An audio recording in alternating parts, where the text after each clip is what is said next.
G'day from the media centre at the Miami Grand Prix, and the big story today was Adrian Newey. It's the first time we've seen Adrian at a track since he made that big announcement. I'll tell you more in a moment.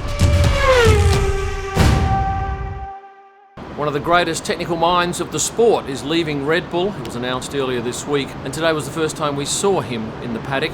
Now normally he would arrive with Christian Horner, certainly most of the time, but today he arrived separately in a separate car. He actually came into the paddock just down here to my, just down there somewhere. And interestingly, he stopped on the hospitality suite balcony and posed for, I'm guessing, 10 seconds for a number of photographers. And that's something I've never seen before. So what do we read into that? I'm not sure. What do you think? Certainly, he is now talking to a number of teams, and it was made clear today that one of those teams is Williams. He used to work at Williams. Could he return to take up a position with that company next to James Vowles and his team? Adrian was also joined by his wife Amanda at the track, and we see Amanda a few times a year. This was an important day for her, getting behind her husband here at the track. For those who are picking up this story late, he's given notice. He finishes in the first quarter of 2025, and as I understand it, he can then go to another team if he chooses, or as a lot of you think he might do, just go and sail around the world on that big yacht that he's recently bought. I think he's going to end up at another team. He's a year older than me, and he's still got plenty of time left in him. Clearly loves what he does and is a real gun at it. I mentioned before that Williams have been talking to him, as has Fred Vasseur from Ferrari and also Lawrence Stroll from Aston Martin. Who will win his services, if anyone? And getting back to Williams, there's a pretty strong feeling that Logan Sargeant is having his final race. His hometown American Grand Prix will be his last. And who's going to replace him? Kimi Antonelli is the big buzz. Kimi has got one hurdle to jump though. He's under 18, and as you probably know, the FIA will not allow drivers under 18 to automatically join the sport, so he has to get special permission.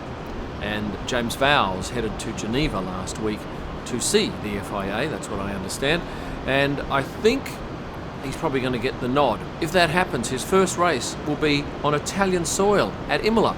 Can you imagine how excited the Italian fans will be if that actually comes to fruition? It's sad for Logan Sargeant, of course, and the American fans here who follow Logan will be very disappointed. But this business is all about performance, and unfortunately, Logan's performance is deemed by Williams not to be up to scratch. Let's talk fashion now. Charles Leclerc came in these pants, the cloud pants, and you might remember them from last year. Indeed, he is a fan of these pants. They're made by Namius, which is a personal friend of his.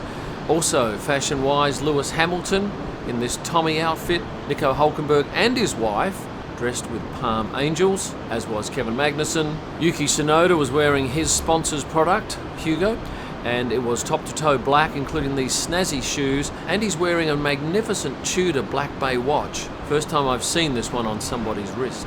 Alex Albon was joined by his girlfriend Lily He today. Also in the paddock, I saw Rebecca Donaldson, Carlos's girlfriend, earlier in the day, and then I just happened to catch them as they were leaving the paddock together tonight. Pierre's girlfriend Kika is here. She was up the back of the Alpine garage during FP1 and clearly enjoying herself. Oh, and also Pierre's parents are here. Now I have a bucket hat on, but Serge here is an artist. He's making me a special bucket hat with some colourful Miami colours, which of course you must have pink on there. It's a really lovely thing. This is just the beginning. Come back for more later. Right, okay, you'll see it at the end of the day. For those of you wondering where you can see a driver, this is where they come in, gate 11, and bizarrely, there is not one spectator here. If this was Japan or China, there'd be 50 to 100 at this time of day waiting. This is the driver's car park, so all the drivers will park here, walk through this security screening area here, and then down this long tunnel underneath the grandstands to the paddock. Then it's through the swipe gates and in to this rather unique paddock. Now, this is the only paddock that is situated in the middle of a football stadium. The actual garages are a good 150 metre walk from here, which means the drivers are out in the open for quite a bit. I mentioned the other day that during the heat of the day this gets very hot. All the hospitality suites are set up around the outside. The grandstand seating is where fans will be coming to have a look today, tomorrow and Saturday. They can sit up in that very top sector here, or in fact any top sector, and And they get all crazy when drivers come in. They start shouting and hollering. This here is a little outside lounge. I did some interviews there yesterday. And up here there's some corporate boxes where some of the drivers have their changing room. I am told that a couple of these hospitality suites have drivers' rooms in them as well. But rest assured, this is a unique situation with a completely separate paddock to the garages. There are 3 entries to this paddock, and the drivers are all coming through this entrance. This is the main entrance though, and then there's a further entrance at the other end where I had my meet and greet today. And thank you to those people who actually took the effort to get there, because it is a bit of a grind. First session I shot from pit lane and also the final hairpin, and I can tell you, when you're taking these shots here, you get flicked with little bits of gravel and it stings. I tend to keep my camera to my eye until the car is well gone. Second session I headed out to turn 12 where the beach club was in full swing with Steve Aoki having a ripper time out there, and the crowd was absolutely loving it. Although I've got to say, I reckon it was probably 75% male to 25% female. Although I did find some females up on the top deck who were enjoying F1. They were guests at one of those cabanas up there. It's not cheap, but it is an interesting way to watch Formula One. And here is how that bucket hat turned out. It's certainly colourful, isn't it? So thank you to Serge for doing a great job. I think there's a little message in there. Yeah, from Miami. Thank you. 2 bucket hats in 2 days. Also in today was Jerry Bruckheimer, the producer of the new Apple F1 movie. He was a guest of McLaren late in the day, and he spoke with Lewis Hamilton inside that hospitality suite for, I'm guessing, 15 minutes. I believe Lewis is an investor in that film, and he's certainly a consultant. And a couple of you have said how they're going to get on with the cars changing colours and logos all the time. Well, there's a lot of CGI work going on, computer generated stuff in the background. So yes, it's an interesting scenario, huh? Thank you to the fans that introduced themselves to me. These people didn't introduce themselves, but they did shout out, and I really love the fact that one is wearing a Valtteri shirt and the other one's got Tiffany Cromwell, Valtteri's girlfriend, on it. Also in the pits I picked up that the Ferrari guys, the mechanics, are all in blue. Well, not all. Their feet are still red. Look at that. Red shoes. Here's Alessandro Fusaro, and how different does he look decked out in blue? And for some reason, the drivers' trainers didn't get blue shirts. They're still on the standard red.